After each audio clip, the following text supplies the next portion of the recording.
Hello friends.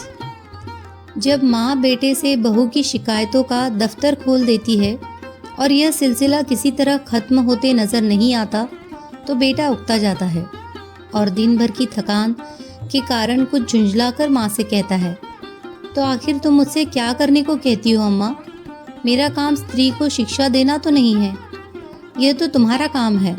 तुम उसे डांटो मारो, जो चाहे सजा दो। मेरे लिए इससे ज़्यादा खुशी की और क्या बात हो सकती है कि तुम्हारे प्रयत्न से वह आदमी बन जाए। मुझसे मत कहो कि उसे सलीका नहीं है, तमीज़ नहीं है, बेअदब है, उसे डांट कर सिखाओ। वाह, मुंह से बात निकालने नहीं देती, डांटू तो मुझे ही नोच खाए। उसके सामने अपनी आबरू बचाती फिरती हूँ कि किसी के मुंह पर मुझे कोई अनुचित शब्द न कह बैठे। माँ बोली, तो फिर इसमें मेरी क्या खता है? मैं तो उसे सिखा नहीं देता कि तुमसे बेअदबी करे, तो और कौन सिखाता है? तुम तो अंधेर करती हो अम्मा। अंधेर नहीं करती, सत्य कहती हूँ। तुम्हारे ही शय पाकर उसका दिमाग बढ़ गया है। जब वह तुम्हारे पास जाकर टसुए बहाने लगती है तो कभी तुमने उसे डांटा, कभी समझाया कि तुझे अम्मा का अदब करना चाहिए? तुम तो खुद उसके गुलाम हो गए हो। वह भी समझती है मेरा पति कमाता है, फिर मैं क्यों न रानी बनूं? क्यों किसी से दबूं? मर्द जब तक शह न दे, औरत का इतना गुर्दा हो ही नहीं सकता। तो क्या मैं उससे कह दूं कि मैं कुछ नहीं कमाता, बिल्कुल निखट्टू हूँ? क्या तुम समझती हो तब वह मुझे जलील न समझेगी? हर एक पुरुष चाहता है कि उसकी स्त्री उसे कमाऊ, योग्य, तेजस्वी समझे, और सामान्यतः वह जितना है उससे बढ़कर अपने को दिखाता है। मैंने कभी नादानी नहीं की, कभी स्त्री के सामने डिंग नहीं मारी, लेकिन स्त्री की दृष्टि में अपना सम्मान खोना तो कोई भी न चाहेगा। तुम कान लगाकर, ध्यान देकर और मीठी मुस्कुराहट के साथ उसकी बातें सुनोगे तो वह क्यों न शेर होगी। तुम खुद चाहते हो कि स्त्री के हाथों मेरा अपमान कराओ। मालूम नहीं मेरे किन पापों का तुम मुझे यह दंड दे रहे हो। किन अरमानों से कैसे कैसे कष्ट झेलकर मैंने तुम्हें पाला। खुद नहीं पहना, तुम्हें पहनाया। खुद नहीं खाया, तुम्हें खिलाया। मेरे लिए तुम उस मरने वाली की निशानी थे और मेरी सारी अभिलाषाओं का केंद्र। तुम्हारी शिक्षा पर मैंने अपने हजारों के आभूषण होम कर दिए। विधवा के पास दूसरी कौन सी निधि थी? इसका तुम मुझे यह पुरस्कार दे रहे हो। मेरी समझ में नहीं आता कि आप मुझसे क्या चाहती है। आपके उपकारों को मैं कब मेट कर सकता हूँ? आपने मुझे केवल शिक्षा ही नहीं दिलाई, मुझे जीवन दान दिया, मेरी सृष्टि की। आपने गहने ही नहीं होम किए, अपना रक्त तक पिलाया। अगर मैं 100 बार अवतार लूँ तो भी इसका बदला नहीं चुका सकता। मैं अपनी जान में आपकी इच्छा के विरुद्ध कोई काम नहीं करता। यथासाध्य आपकी सेवा में कोई बात उठा नहीं रखता। जो कुछ पाता हूँ लाकर आपके हाथ पर रख देता हूँ। और मुझसे क्या चाहती है?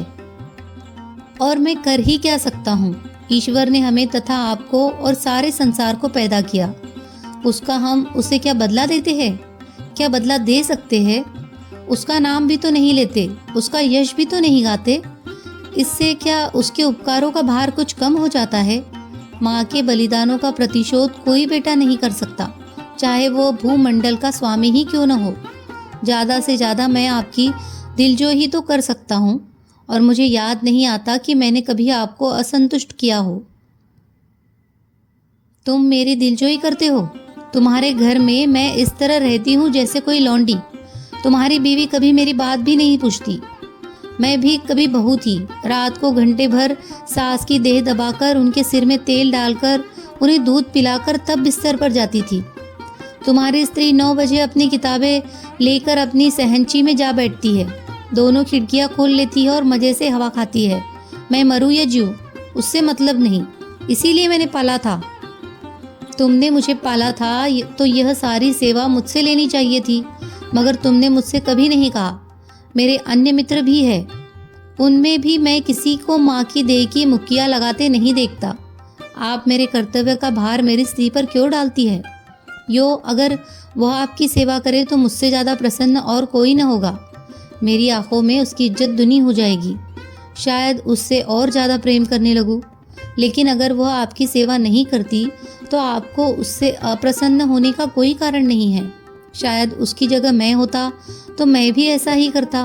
सास मुझे अपनी लड़की की तरह प्यार करती तो मैं उसके तलवे सहलाता, इसीलिए नहीं कि वह मेरे पति की माँ होती, बल्कि इसीलिए कि वह मुझसे मातृवत स्नेह करती। मगर मुझे खुद यह बुरा लगता है कि बहू सास के पांव दबाए। कुछ दिन पहले स्त्रियां पति के पांव दबाती थी, आज भी उस प्रथा का लोप नहीं हुआ है, लेकिन मेरी पत्नी मेरे पांव दबाए तो मुझे ग्लानि होती है।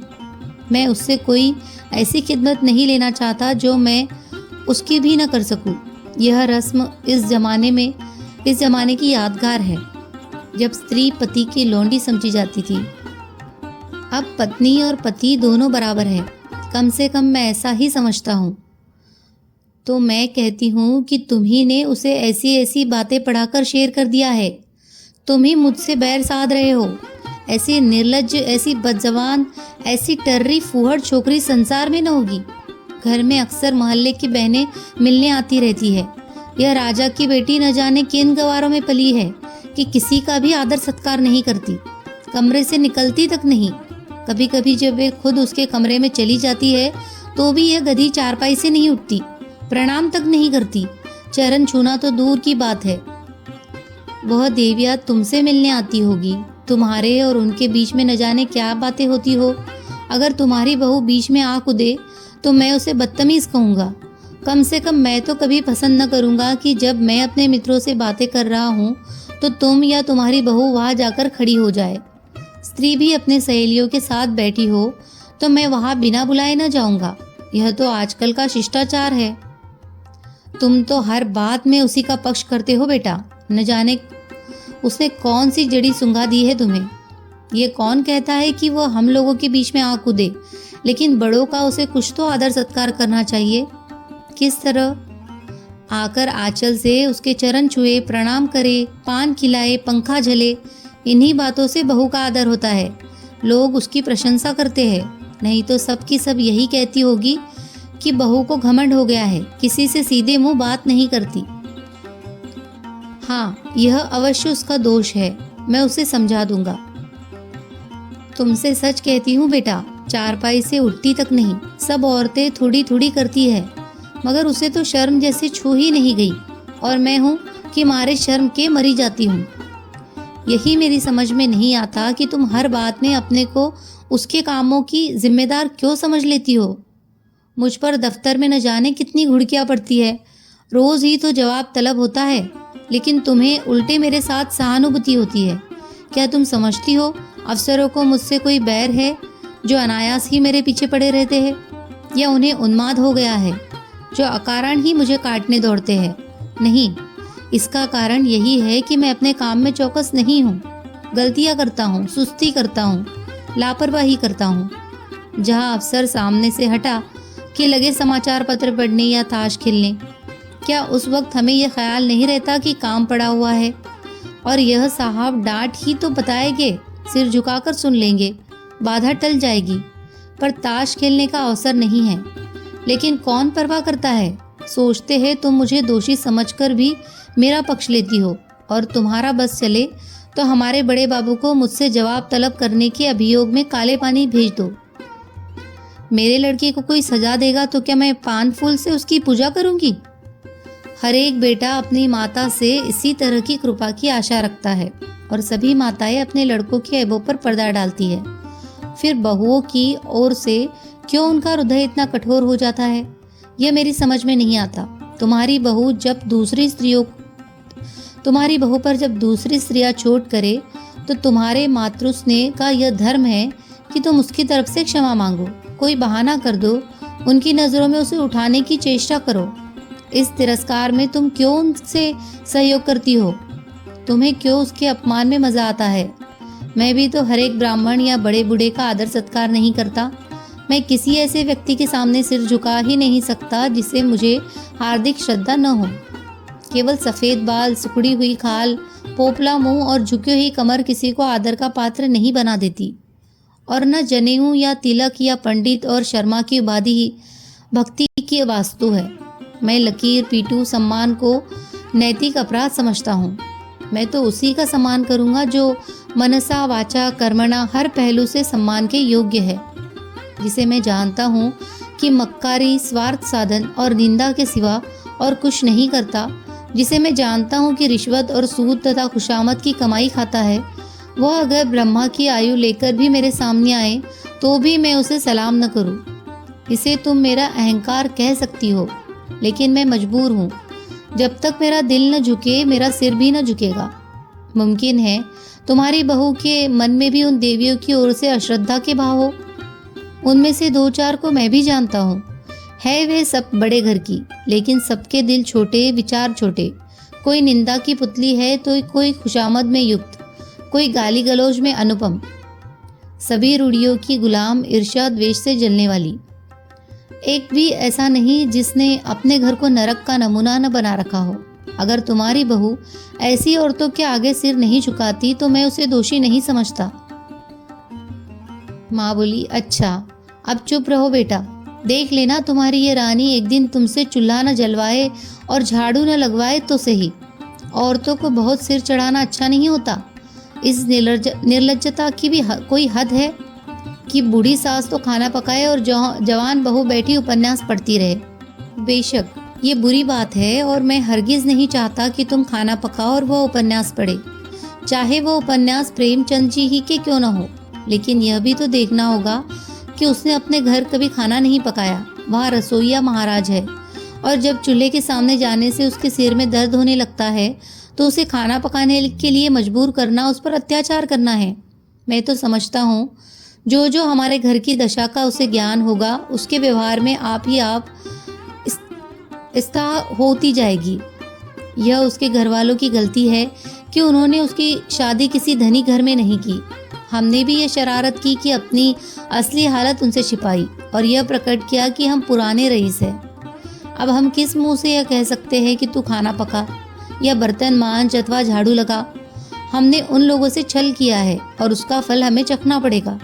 अब तो हमारी कुशल इसी में है कि अपनी दुर्दशा को नम्रता, विनय और सहानुभूति से ढाके और उसे अपने दिल को यह तसल्ली देने का अवसर दे कि बला से धन नहीं मिला, घर के आदमी तो अच्छे मिले। अगर यह तसल्ली भी हमने उससे छीन ली तो तुम ही सोचो उसको कितनी विदारक वेदना होगी।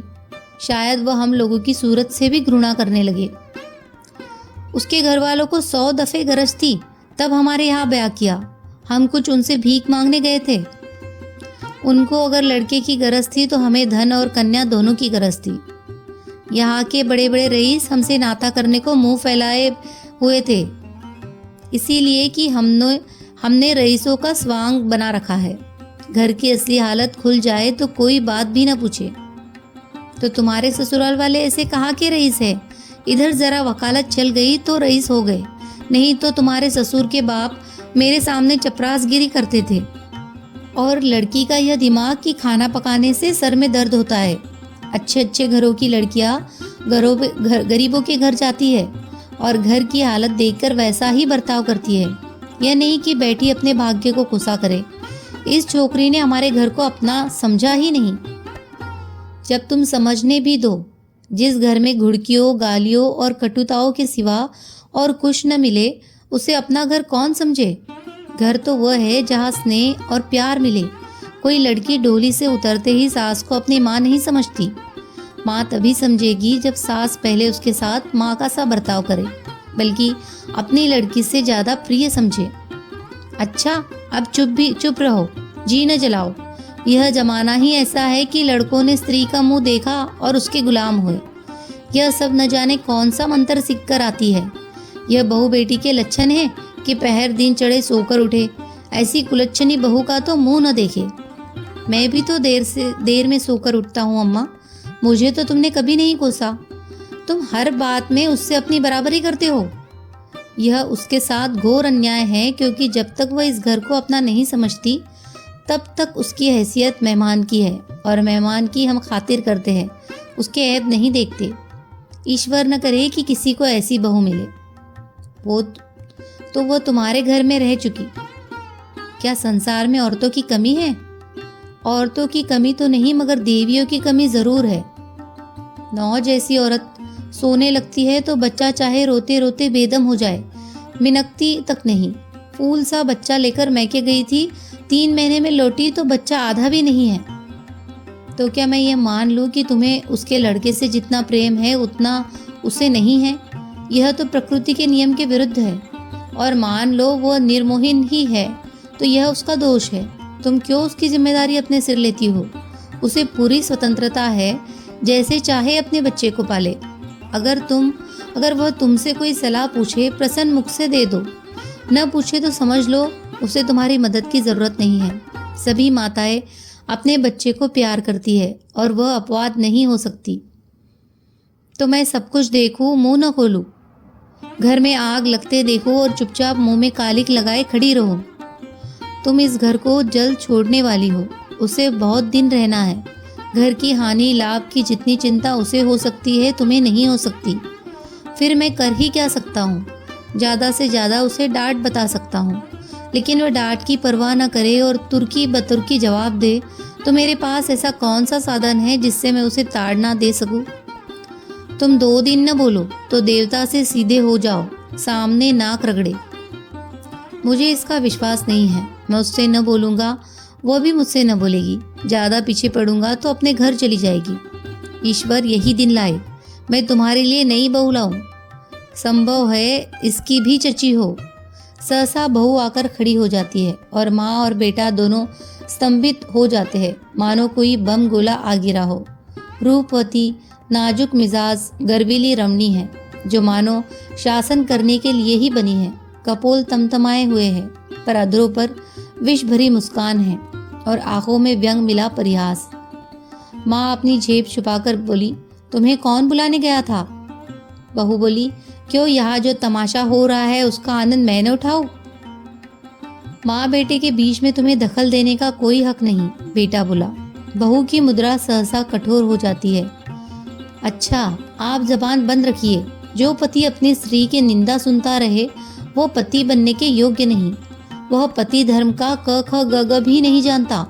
मुझे अगर कोई तुम्हारी बुराई करता, चाहे वो मेरी प्यारी माँ ही क्यों न होती, तो मैं उसकी जबान पकड़ लेती। तुम मेरे घर जाते हो तो वहाँ तो जिसे देखती हूँ तुम्हारी प्रशंसा ही करता है। छोटे से बड़े तक गुलामों की तरह दौड़ते फिरते हैं। अगर उनके बस में हो तो तुम्हारे लिए स्वर्ग के तारे तोड़ लाए। और उसका जवाब मुझे यहाँ यह मिलता है कि बात बात पर ताने महने, तिरस्कार, बहिष्कार। मेरे घर तो तुमसे कोई नहीं कहता कि तुम देर में क्यों उठे, तुमने अमुक महोदय को सलाम नहीं किया, अमुक के चरणों पर सिर क्यों नहीं पटका। मेरे बाबूजी कभी गवारा न करेंगे कि तुम उनकी देह पर मुक्कियाँ लगाओ या उनकी धोती धो या उन्हें खाना पकाकर खिलाओ। मेरे साथ यहाँ यह बर्ताव क्यों? मैं यहाँ लौंडी बनकर नहीं आई हूँ, तुम्हारी जीवन संगिनी बनकर आई हूँ। मगर जीवन संगिनी का यह अर्थ तो नहीं कि तुम मेरे ऊपर सवार होकर मुझे जलाओ। यह मेरा काम है कि जिस तरह चाहूँ तुम्हारे साथ अपने कर्तव्य का पालन करूँ। उसकी प्रेरणा मेरी आत्मा से होनी चाहिए, ताड़ना या तिरस्कार से नहीं। अगर कोई मुझे कुछ सिखाना चाहता है तो माँ की तरह प्रेम से सिखाए, मैं सीखूंगी। लेकिन कोई जबरदस्ती मेरी छाती पर चढ़कर अमृत भी मेरे कंठ में ठूसना चाहे तो मैं ओट बंद कर लूंगी। मैं अब कब की इस घर को अपना समझ चुकी थी, अपनी सेवा और कर्तव्य का निश्चय कर चुकी थी। मगर यहाँ तो हर घड़ी हर पल मेरी देह में सुई चुभाकर मुझे याद दिलाया जाता है कि तू इस घर की लौंडी है, तेरा इस घर से कोई नाता नहीं, तू सिर्फ गुलामी करने के लिए यहाँ लाई गई है। और मेरा खून खौलकर रह जाता है। अगर यही हाल रहा तो एक दिन तुम दोनों मेरी जान लेकर रहोगे। माँ बोली, सुन रहे हो अपनी चहेती रानी की बातें? वो यहाँ लौंडी बनकर नहीं, रानी बनकर आई है। हम दोनों उसकी टहल करने के लिए है। उसका काम हमारे ऊपर शासन करना है। उसे कोई कुछ काम करने कौन कहे? मैं खुद मरा करूं और तुम उसकी बातें कान लगाकर सुनते हो। तुम्हारा मुंह कभी नहीं खुलता कि उसे डांटो या समझाओ, थर थर कांपते रहते हो। बेटा बोला, अच्छा अम्मा, ठंडे दिल से सोचो, मैं इसकी बातें न सुनूं तो कौन सुने? क्या तुम इसके साथ इतनी हमदर्दी भी नहीं देखना चाहती? आखिर बाबूजी जीवित थे तब वो तुम्हारी बातें सुनते थे या नहीं? तुम्हें प्यार करते थे या नहीं? फिर मैं अपनी बीवी की बातें सुनता हूँ तो कौन सी नई बात करता हूँ, और इसमें तुम्हारे बुरा मानने की कौन बात है? हाय बेटा, तुम अपनी स्त्री के सामने मेरा अपमान कर रहे हो। इस दिन के लिए मैंने तुम्हें पाल पोस कर बड़ा किया था। मेरी छाती नहीं फट जाती। वह आंसू पोंछती आपे से बाहर कमरे से निकल जाती है। स्त्री पुरुष दोनों कौतुक भरी आंखों से उसे देखते हैं, जो बहुत जल्द हमदर्दी में बदल जाती है। माँ का हृदय। पति बोला। स्त्री बोली, माँ का हृदय नहीं, स्त्री का हृदय। पति, अर्थात जो अंत तक पुरुष का सहारा चाहता है, स्नेह चाहता है और उस पर किसी दूसरी स्त्री का असर देखकर ईर्ष्या से जल उठता है। क्या पगली की सी बातें करती हो? यथार्थ कहती हूँ, तुम्हारा दृष्टिकोण बिल्कुल गलत है और इसका तजर्बा तुम्हें तब होगा जब तुम खुद सास होगी। स्त्री मुझे सास बनना ही नहीं है। लड़का अपने हाथ पाँव का हो जाए, ब्याह करे और अपना घर संभाले। मुझे बहू से क्या सरोकार? तुम्हें यह अरमान बिल्कुल नहीं है कि तुम्हारा लड़का योग्य हो, तुम्हारी बहू लक्ष्मी हो और दोनों का जीवन सुख से कटे। क्या मैं माँ नहीं हूँ? माँ और सास में क्या कोई अंतर है? उतना ही जितना जमीन और आसमान में है। माँ प्यार करती है, शासन करती है। कितनी ही दयालु, सहनशील, सतोगुणी स्त्री हो, सास बनते ही मानो ब्याही हुई गाय हो जाती है। जिसे पुत्र से जितना ही ज़्यादा प्रेम है, वह बहू पर उतनी ही निर्दयता से शासन करती है। मुझे भी अपने ऊपर विश्वास नहीं है। अधिकार पाकर किसी मदद नहीं हो जाता। मैंने तय कर लिया है, सास बनूंगी ही नहीं। औरत की गुलामी सासों के बल पर कायम है। जिस दिन सासें न रहेगी, औरत की गुलामी का अंत हो जाएगा। पति बोला, मेरा ख्याल है तुम जरा भी सहज बुद्धि से काम लो तो तुम अम्मा पर भी शासन कर सकती हो। तुमने हमारी बातें कुछ सुनी? बिना सुने ही मैंने समझ लिया कि क्या बातें हो रही होगी। वही बहू का रोना। नहीं नहीं, तुमने बिल्कुल गलत समझा। अम्मा के मिजाज में आज मैंने विस्मयकारी अंतर देखा, बिल्कुल अभूतपूर्व। आज वह जैसे अपनी कटुताओं पर लज्जित हो रही थी। हाँ, प्रत्यक्ष रूप से नहीं, संकेत रूप में। अब तक वह तुमसे इसलिए नाराज रहती थी कि तुम देर में उठती हो। अब शायद उन्हें यह चिंता हो रही है कि कहीं सवेरे उठने से तुम्हें ठंड न लग जाए। तुम्हारे लिए गर्म पानी करने को कह रही थी। स्त्री प्रसन्न होकर बोली, सच? हाँ, मुझे तो सुनकर आश्चर्य हुआ। तो अब मैं मुंह अंधेरे उठूंगी, ऐसी ठंड क्या लग जाएगी। लेकिन तुम मुझे चकमा तो नहीं दे रहे हो। अब इस बदगुमानी का क्या इलाज? आदमी को कभी कभी अपने अन्याय पर खेद तो होता ही है। तुम्हारे मुंह में घी शक्कर। अब मैं गजरदम उठूंगी। वो बेचारी मेरे लिए क्यों गर्म पानी करेगी? मैं खुद गर्म कर लूंगी। आदमी करना चाहे तो क्या नहीं कर सकता। मुझे उनकी बात सुन सुनकर ऐसा लगता था जैसे किसी दैवी आदेश ने उनकी आत्मा को जगा दिया हो। तुम्हारे अल्लड़पन और चपलता पर कितना भिन्नाती है। चाहती थी कि घर में कोई बड़ी बूढ़ी आ जाए तो तुम उसके चरण छुओ, लेकिन शायद अब उन्हें मालूम होने लगा है कि इस उम्र में सभी थोड़े बहुत अल्लड़ होते हैं। शायद उन्हें अपनी जवानी याद आ रही है। कहती थी, यही तो शौक सिंगार, पहनने ओढ़ने, खाने खेलने के दिन थे। बूढ़ियों का तो दिन भर तांता लगा रहता है। कोई कहा तक उनके चरण छुए, और क्यों छुए? ऐसी कहा कि बड़ी देविया है। मुझे तो हर्षोन्माद हुआ चाहता है। मुझे तो विश्वास ही न आता था, स्वप्न देखने का संदेह हो रहा था। पति बोला, अब आई है राह पर। स्त्री बोली, कोई दैवी प्रेरणा समझो। मैं कल से ठेठ बहू बन जाऊंगी। किसी को भी खबर न होगी कि कब अपना मेकअप करती हूँ। सिनेमा के लिए भी सप्ताह में एक दिन काफ़ी है। बूढ़ियों के पाँव छू लेने में ही क्या हर्ज है। वे देविया न सही, चुड़ैले ही सही, मुझे आशीर्वाद तो देगी, मेरा गुण तो गावेगी। पति बोला, सिनेमा का तो उन्होंने नाम भी नहीं लिया। तुमको जो इसका शौक है, अब तुम्हें भी न जाने दूंगी। लेकिन सोचो, तुमने कितनी ऊंची शिक्षा पाई है, किस कुल की हो। इन खूसट बुढ़ियों के पाँव पर सिर रखना तुम्हें बिल्कुल शोभा न देगा। तो क्या ऊंची शिक्षा के यह मानी है कि हम दूसरों को नीचा समझे? बुढ़े कितने ही मूर्ख हो, लेकिन दुनिया का तजुर्बा तो रखते हैं। कुल की प्रतिष्ठा भी नम्रता और सद्व्यवहार से होती है, एकड़ी और रुखाई से नहीं। पति बोला, मुझे तो यह ही ताज्जुब होता है कि इतनी जल्द इनकी काया पलट कैसे हो गई। अब इन्हें बहुओं का सास के पाँव दबाना या उनकी साड़ी धोना या उनकी देह में मुक्कियाँ लगाना बुरा लगने लगा है। कहती थी, बहू कोई लौंडी थोड़े ही है कि बैठी सास का पाँव दबाए। स्त्री ने पूछा, मेरी कसम? पति बोला, हाँ जी, सच कहता हूँ। और तो और अब वह तुम्हें खाना भी न पकाने देंगी। कहती थी, जब बहू के सिर में दर्द होता है तो क्यों उसे सताया जाए, कोई महाराज रख लो। स्त्री फूली न समाकर बोली, मैं तो आकाश में उड़ी जा रही हूँ। ऐसी सास के तो चरण धो धो कर पिए, मगर तुमने पूछा नहीं। अब तक तुम क्यों उसे मार मार कर हकीम बनाने पर तुली रहती थी। पति बोला, पूछा क्यों नहीं, भला मैं छोड़ने वाला था। बोली, मैं अच्छी हो गई थी, मैंने हमेशा खाना पकाया है, फिर वह क्यों न पकाए। लेकिन अब उनकी समझ में आया है कि वह निर्धन बाप की बेटी थी, तुम संपन्न कुल की कन्या हो। अम्मा जी दिल की साफ है, इन्हें मैं क्षमा के योग्य समझती हूँ। जिस जलवायु में हम पलते हैं उसे एक बार की नहीं बदल सकते। जिन रूढ़ियों और परंपराओं में उनका जीवन बीता है उन्हें तुरंत त्याग देना उनके लिए कठिन है। वह क्यों, कोई भी नहीं छोड़ सकता। वह तो फिर भी बहुत उदार है। तुम अभी महाराज मत रखो, ख्वामखा जेर बार क्यों होंगे। जब तरक्की हो जाए तो महाराज रख लेना। अभी मैं खुद पका लिया करूँगी। 3-4 प्राणियों का खाना ही क्या, मेरी जात से कुछ अम्मा को आराम मिले। मैं जानती हूँ सब कुछ, लेकिन कोई रौब जमाना चाहे तो मुझसे बुरा कोई नहीं। मगर यह तो मुझे बुरा लगेगा कि तुम रात को अम्मा के पाँव दबाने बैठो। बुरा लगने की कौन बात है, जब उन्हें मेरा इतना ख्याल है तो मुझे भी उनका लिहाज करना ही चाहिए। जिस दिन मैं उनके पाँव दबाने बैठूंगी वह मुझ पर प्राण देने लगेगी। आखिर बहू बेटे का कुछ सुख उन्हें भी तो हो। बड़ों की सेवा करने में हेटी नहीं होती। बुरा तब लगता है जब वह शासन करते हैं और अम्मा मुझसे पाँव दबाएगी थोड़ी, सेंध का यश मिलेगा। अब तो अम्मा को तुम्हारी फजूल खर्ची भी बुरी नहीं लगती। कहती थी रुपए पैसे बहू के हाथ में दे दिया करो। चिढ़कर तो नहीं कहती थी, नहीं, प्रेम से कह रही थी।